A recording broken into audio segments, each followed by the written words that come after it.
اگر ہمیں کوئی شخص کہتا ہے کہ شب برات کو اٹھ کے نفل نہ پڑھو تو بھائی نفل ہم نے پڑھنے اللہ کی رضا کے لیے، ہمیں کسی بندے سے ڈگری لینے کی ضرورت نہیں، نہ تو ہمارے اور رب کے درمیان معاذ اللہ کوئی وسیلہ ہے کہ تو کہے گا تو پڑھیں گے، جب دل کرے گا پڑھیں گے، اور جتنے دل کرے گا پڑھیں گے۔ ہم تو نفل کہہ رہے ہیں اس کو، ہم نے کب کہا ہے ضروری ہے جو عشاء پڑھ کے سو جائے فجر تک سویا رہے، ہم اس کو گناہگار نہیں کہہ رہے، لیکن یہ ضرور کہیں گے کہ گولڈن چانس مس کر دیا اس نے چانس مس کیا ہے، یہ تو اللہ کی رحمت کا موقع تھا۔ حضرت سیدہ عائشہ صدیقہ رضی اللہ تعالی عنہا ارشاد فرماتی ہیں کہ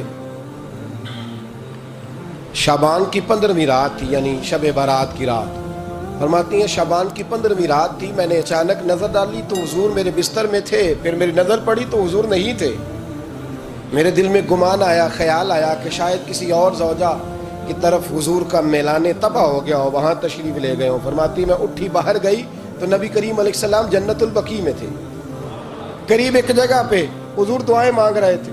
فرماتے میں گیا تو حضور فرمانے لگے ابو بکر کی بیٹی تو نے کیا گمان کیا کہ اللہ کا رسول تیری حق تلفی کرے گا؟ عرض کی حضور آپ مالک ہیں، کہیں اور جانا چاہیں تو میری طرف سے پابندی نہیں۔ کہتی ہے وہاں کھڑے کھڑے میرے رسول کریم نے بیان فرمایا، یہ ترمذی کے لفظ ہیں، حضور نے فرمایا عائشہ یہ شعبان کی 15ویں رات ہے، مدینے میں سب سے زیادہ بکریاں بنو کلب کا قبیلہ پالتا تھا، فرمایا آج کی رات بنو کلب کے قبیلے کی بکریوں کی تعداد کے مطابق اللہ میری امت کے لوگوں کی بخشش فرما دے گا۔ یہ وہ رات ہے۔ جناب عائشہ صدیقہ رضی اللہ تعالیٰ عنہ نے بات رات کو سنی تنہائی میں نبی پاک سے، رات کو تنہائی میں حضور سے سنی، سویرے جناب عائشہ نے کل امت کو بتائی۔ اگر یہ بات اہمیت والی نہ ہوتی تو بی بی صاحبہ آگے روایت کرتی، یہ کتابوں میں آتی، یہ لوگوں کو بتاتی۔ حضرت عائشہ نے روایت کیا اور مولا علی شیر خدا نے تو کھل کے کہا، ابن ماجہ میں حضرت علی سے پیار کرنے والوں کے لیے الگ عنوان، مولا علی نے کھل کے فرمایا شعبان کی 15ویں رات کو رات عبادت کرنا اور سویرے روزہ رکھنا۔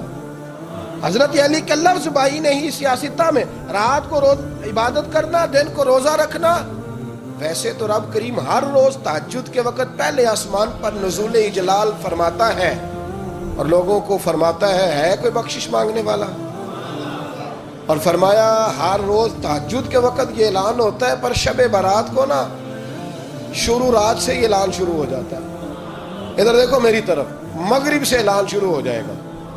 اللہ کرے آپ کو سمجھ آئے، اللہ کرے آپ کو، اور بھائی یہاں باہر لوٹ سیل لگ جائے، یہاں ابھی سیل لگ جائے، 5000 والا جوڑا 1500 میں تو رش ختم ہوگا۔ اور بھائی اگر یہ لگ جائے، چلو یہ تو دور کی بات ہے نا، ہم تو لنگر والے لوگ ہیں، اگر لنگر کا اعلان ہو جائے کہ بڑا تگڑا ہے، بڑا تگڑا، ہمارے ہاں تو شادی کی روٹی کھلتی ہے تو لوگ آخری روٹی سمجھ کے کھاتے ہیں، کہ شاید اللہ ماشاءاللہ یہ آخری ہے، اس کے بعد نہ ملے گی۔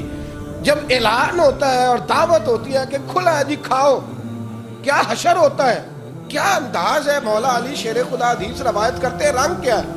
فرمایا باقی راتوں میں نا تھوڑا سا پیکج ہوتا ہے، تھوڑا سا، آخری حصے میں رات کے شب برات کو نا رات چڑھتے ہی اللہ پہلے آسمان پر جو اس کی شان کے لائق ہے نزول جلال فرماتا ہے، اور پہلا جملہ یہ فرماتا ہے کوئی معافی مانگنے والا؟ اللہ کرے آپ کو سمجھ آئے، یعنی معافی دینے والا کہہ رہا ہے چلو آؤ ادھر، آؤ ذرا معافی مانگو، میں معاف کرنے آیا ہوں، مانگو معافی، ہے کوئی معافی مانگنے والا؟ معاف کر دیں گے۔ اور آپ فرماتے ہیں ہے کوئی رزق مانگنے والا؟ وہ جو بڑی درخواستیں دیتے پھرتے ہیں نا مختلف اداروں میں، وہ ایک درخواست نا کل شب برات والی رات بھی دے۔ اللہ کرے آپ کو سمجھ آئے۔ وہ جو کہتے ہیں نا بڑی بڑی کمپنیوں میں نے اپلیکیشن جمع کرائی ہے تو کہیں کام نہیں بن رہا تو نسخہ دے رہا ہوں، ایک اپلیکیشن کل رات بھی جمع کراؤ انشاءاللہ کام بن جائے گا۔ اور میں نہیں کہہ رہا، مولا علی شیر خدا فرما رہے ہیں، اور وہ خود نہیں فرما رہے، وہ نبی پاک کا فرمان نقل کر رہے ہیں، اور وہ رسول اللہ صلی اللہ علیہ وسلم کی بات نہیں بیان کر رہے، وہ کہتے ہیں رب فرماتا ہے کوئی روزی مانگنے والا؟ سارے سیٹھوں، نوابوں، جاگیرداروں کے پاس جا جا کے تھک گئے ہو، ایک دن میرے کہنے پر، ایک رات، ایک دیہڑی ذرا شب برات والی لگا کے تو دیکھو، پر شرط یہ ہے کہ یقین کامل ہو، ارادہ یہ، مطلب اللہ معاف کرے آپ نے ناراض نہیں ہونا، لیکن وہ ماحول اس طرح کا ہے کہ شب برات کو ایک دو ساتھی کو کہا رات کو عبادت کر کہتے جی وہ تو ٹھیک ہے پر سویرے چھٹی نہیں، کام کرنا ہے.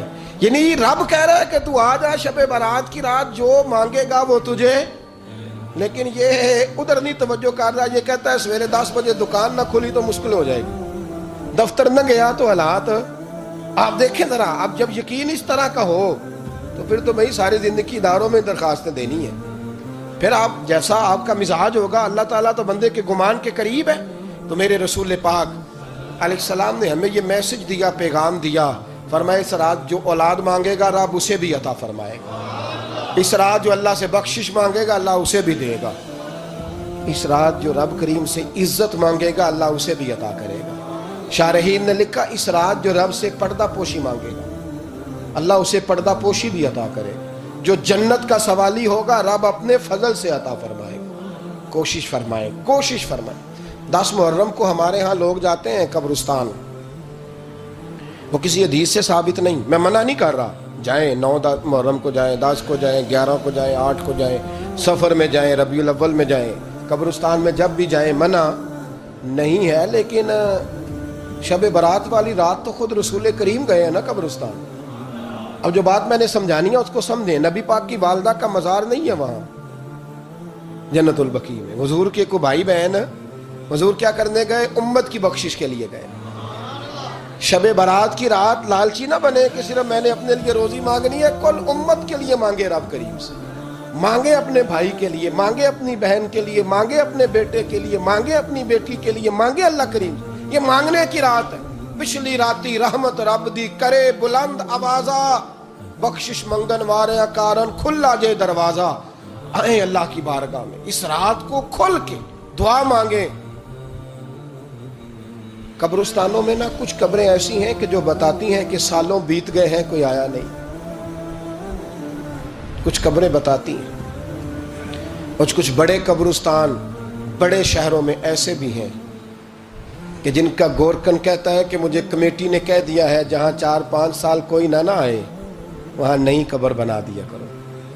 وہاں نئی قبر بن جاتی ہے معاذ اللہ. او بھائی کچھ ہیں ایسے، کچھ ہیں. یہ جائیں نا اکبر بادشاہ یہاں لیٹا ہے لاہور میں، تو شعر لکھا ہوا ہے بر مزارے ماں غریباں نے گلے پروانہ سوزز نے صدائے بلبلے.